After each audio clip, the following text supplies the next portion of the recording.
વાંકાનેર અમરસિંહજી હાઈસ્કૂલની અંદરમાં ભારત વિકાસ પરિષદ દ્વારા એક વિશેષ કાર્યક્રમ ચાલી રહ્યો છે। તો આપણે ત્યાં જઈને આપણે કેવી રીતે કાર્યક્રમ છે અને શું રૂપરેખા છે હું આપને બતાવું છું।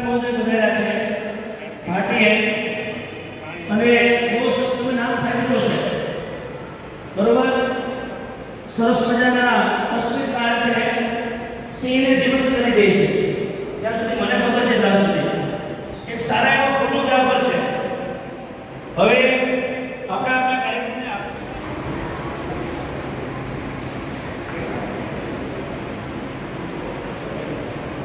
વંદે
વંશ મોર જોરદાર તાળીઓ।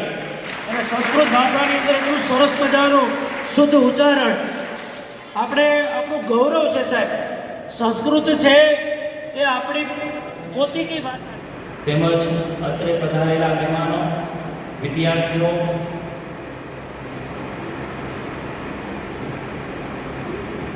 ભારત વિકાસ પરિષદ વાંકાનેર શાખા દ્વારા આયોજિત ભારત કો જાનો પ્રશ્ન મંચ અને રાષ્ટ્રીય સમૂહગાન સ્પર્ધા આયોજન કરેલ છે। આ કાર્યક્રમનો હેતુ રાષ્ટ્રપ્રેમ, ભારતીય સંસ્કૃતિ અને જ્ઞાન પ્રતિભાનો વિકાસ કરવાનો। આપ બધા આપનો અગત્યનો સમય, કિંમતી સમય લઈને અહીંયા સુધી આવ્યા એ અહીં બધાનું હું હૃદયપૂર્વક આવકારું છું, સ્વાગત કરું છું। સ્વાગતમ સ્વાગતમ સ્વાગતમ। ત્યારબાદ તમે જે સ્પર્ધા માટે આવ્યા છો તમારો મૂલ્ય સમય અહીં ફાળવ્યો છે। રાષ્ટ્રીય સમૂહગાન સ્પર્ધા અને ભારત વિકાસ પરિષદની નમસ્કાર। પરમ વંદનીય ભારત માતા, મંચસ્થ મહેમાનો તથા કાર્યકર્તાઓ, સભાગૃહમાં ઉપસ્થિત બધા જ શિક્ષક, આપણે ઘણા સમયથી તૈયારી કરીને આજે આ સ્પર્ધા માટે એકત્ર થયા છે। તો સ્પર્ધા છે એ નિયમ પ્રમાણે જ આપણે ચાલે, એટલે બધા ઘણા લોકો સારું ગાતા હોય પણ આપણા નિયમોમાં એ બંધ બેસવું જોઈએ। એટલે બધા જ કે સાથે આચાર્ય એવા જે ખાસ નિયમો છે એ સાંભળી લેશે। આપણી આ સ્પર્ધા છે એ ધોરણ 6 થી 12ના વિદ્યાર્થીઓ માટે છે, જેમાં ફક્ત ચેતનાત્મક સ્વર પુસ્તિકામાંથી જ આપણે ગીતો લેવાના છે। આ ગીતો હિન્દી પણ ગાઈ શકાશે, પરંતુ જો આપણે પ્રાંત કક્ષાએ આગળ જવાનું થાય તો હિન્દી અને સંસ્કૃત બંનેમાં જે લોકોએ ગાવું પડશે એ જ આગળ જઈ શકશે। આપણી સૌરાષ્ટ્ર પ્રાંતની સ્પર્ધા છે 28/9 છે, એટલે અહીંયા આપણે 7 કે 8 ટીમ જે પરફોર્મન્સ કરશે એમાં બંને ભાષાની અંદર જે લોકોએ ગીતો ગાયા હશે એમાંથી સળંગ નંબર આપવામાં આવશે। એવું નહીં કે માધ્યમિક આજની આ સરસ મજાની સ્પર્ધા મને 2 દિવસ પહેલાં છયા સાહેબનો ફોન આવ્યો અને મને કે ભાઈ તમારે શનિવારે બપોરે 2 વાગે આવી જવાનું છે। મેં કીધું ભાઈ સબ્જેક્ટ શું છે? મને ભારત વિકાસ પરિષદની એક સુંદર મજાની સ્પર્ધાઓ બાળકો માટે રાખી છે। વિષય છે કે બાળકોને પ્રોત્સાહિત કરવા, બાળકો વિદ્યાર્થીઓ કેમ આગળ વધે, તો એના માટે મેં ચોક્કસ હું આવીશ કીધું. તો આજનું આ સુંદર મજાનું આયોજન જોઈ અને ભારત વિકાસના જે સુપ્રીમો છે આપણે વાંકાનેર શાખાના પ્રમુખ ચેતનભાઈ અને એમની ટીમમાં જોઈએ તો આજે છૈયા સાહેબ છે, પછી ધ્રુવ સાહેબ છે, પછી જીતુ સાહેબ છે, બેન છે, દર્શનાબેન છે, શીતલબેન છે, રસીલાબેન છે, એમની મોટી ટીમ છે આજે. અને આ લોકો 50 થી 55 જણાની ટીમ સુંદર મજાની ભેગી છે. ભારત વિકાસ પરિષદ તો 1962માં ભારતમાં સ્થાપના થઈ હતી, પણ આપણા વાંકાનેરમાં ઘણા ટાઈમથી પ્રયત્નો કરતા હતા અને ચેતનભાઈ જે બીજું ઝડપી અને વાંકાનેરમાં જે એમની ભારત વિકાસ પરિષદની શાખા ખોલી છે, તો એમને ખૂબ ખૂબ અભિનંદન. અને 2 વર્ષની અંદર આટલા સુંદર મજાના લાસ્ટ જોવો તો તમે છેલ્લે આપણે જુલાઈ મહિનામાં એવો સુંદર મજાનો વિદ્યાર્થીને પ્રોત્સાહિત કરવાનો પ્રોગ્રામ હતો. તો આવા સુંદર મજાના પ્રોગ્રામમાં હર હંમેશા મને યાદ કરે છે. તો ચોક્કસ મારે એટલું જ કહેવાનું કે હું આશા રાખું છું કે આવતી જે કોમ્પિટિશન થાય ને એ 1 દિવસની નહીં, 4 થી 5 દિવસની કરો. વાંકાનેર તાલુકાની સર્વે શાળાઓ હાજર હોવું જોઈએ અને ઓછામાં ઓછા 1000 થી 1500 વિદ્યાર્થીઓને આપણે ઇનામ આપવાના થાય એવું આયોજન કરો. તો એમાં ચોક્કસ અમારો પૂરેપૂરો સહયોગ હશે, અમારા પરિવારનો પૂરેપૂરો સહયોગ હશે. અને આપ ચેતનભાઈ અને એની ટીમ જે ચિંતા કરતા હોય છે બાળકો માટેની. બીજું બાળકો માટે તમને એટલું જ કહેવાનું કે તમે કોઈ અધવચ્ચેથી ભણતર છોડી દેતા નહીં. તમારું ભણવાનું તમે માધ્યમિકમાંથી જાઓ, હાઈસ્કૂલમાં જાઓ, હાઈસ્કૂલમાંથી કોલેજમાં જાઓ, તમારી રુચિ હોય તો તમારે કોઈ પણને આગળ ભણવું હોય તો ચોક્કસ અમને યાદ કરજો. તમારે રહેવાની વ્યવસ્થા ન હોય તો રાજકોટ, મોરબી કે સૌરાષ્ટ્ર કે ગુજરાતમાં કોઈ પણ જગ્યાએ અમે વ્યવસ્થા તમને રહેવાની અને ભણવાની વ્યવસ્થા કરી દઈશું. તમે તમારું ભણતર છોડતા નહીં. અને ભગવાનની દયાથી, સરસ્વતી માતાની દયાથી આજે મને એક ગર્વ છે કે ઘણા બાળકો આજે ડૉક્ટર છે, ઘણા એન્જિનિયરો છે, ઘણી દીકરીઓ આજે ડૉક્ટર છે. તો એમને એમનું ભણતર પૂરું કરી અને એ આગળ છે. તો આવું નવું સુંદર મજાનો કાર્યક્રમ કરતા રહ્યો, અમને યાદ કરજો ચોક્કસ.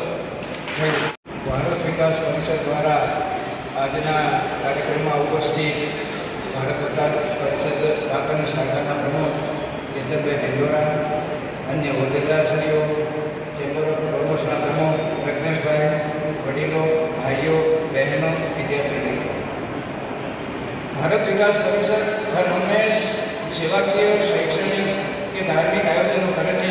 પણ આજે ખાસ કરી અને આજના બાળકોને, યુવાનોમાં રાષ્ટ્રીયતાની ભાવના કેળવાય એના માટે ભારત કો જાનો પ્રશ્નમંત્રીનું જે આયોજન કર્યું છે એ ખરેખર બિરદાવવા લાયક છે. અને આ તમામ આયોજકોને હું ખૂબ ખૂબ અભિનંદન પાઠવું છું. સાથે સાથે આ પ્રકારના બાળકોના, યુવાનોમાં રાષ્ટ્રીયતાની ભાવના કેળવાય એવા આયોજનો સતત એમને કરવાની પ્રેરણા મળે એવી ઈશ્વરને પ્રાર્થના કરું છું. અને અમારા લાયક કોઈ પણ કામ કરશે તો હંમેશ અમારો એમને સહયોગ રહેશે. આભાર. અસ્તુ. ભારત માટે. હલો.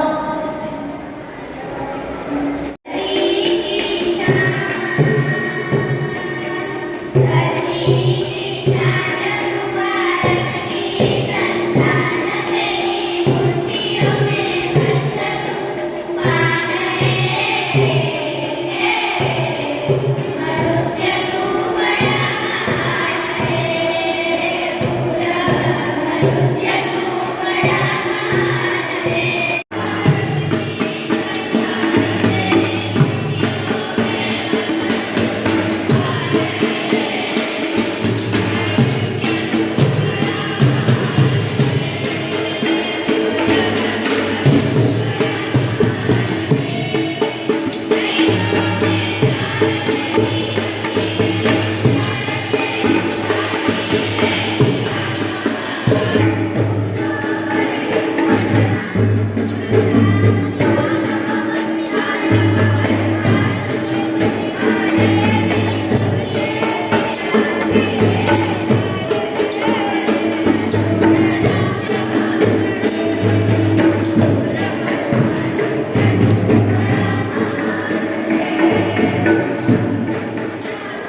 યોગ્ય સ્વર અને યોગ્ય લેખમાં આ રીતે 3-4 બાબતોનું ખૂબ ધ્યાન રાખવા જેવી છે. જય હો.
અને આની અંદર જે વિજેતા થશે જો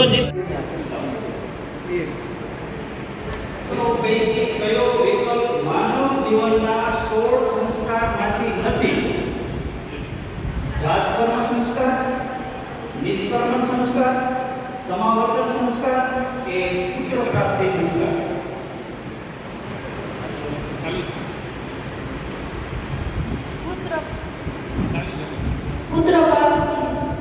પુત્ર પ્રાપ્તિ સંસ્કાર જવાબ સાચો છે. એમને 5 પોઈન્ટ મળશે. 14મી સદીમાં ઋષિ વિશ્વામિત્રે કયા ભગવાનનું મંદિર પુષ્કર રાજસ્થાનમાં બંધાવેલું હતું? એ ભગવાન બ્રહ્માજી, બી ભગવાન વિષ્ણુજી, સી ભગવાન મહેશજી કે ડી ભગવાન શ્રી રામજી? ઓકે, જવાબ સાચો છે. એ ભગવાન બ્રહ્મા. હાલના ગિરનાર પર્વતનું પૌરાણિક નામ શું છે? મેરુ પર્વત, વિંધ્ય પર્વત, મહેન્દ્ર કે રેવતમ પર્વત? રેવતમ પર્વત જવાબ સાચો છે. રામાયણના યુદ્ધમાં શ્રી રામ સેનાના સેનાપતિ કોણ હતા? A Nal, D Sugriv, C Jamvant, D હનુમાનજી? જવાબ ખોટો છે. જવાબ કોઈને આવડતો હોય પ્રેક્ષક ગણમાંથી તો આ પ્રેક્ષક ગણમાંથી જવાબ આપી શકો છો.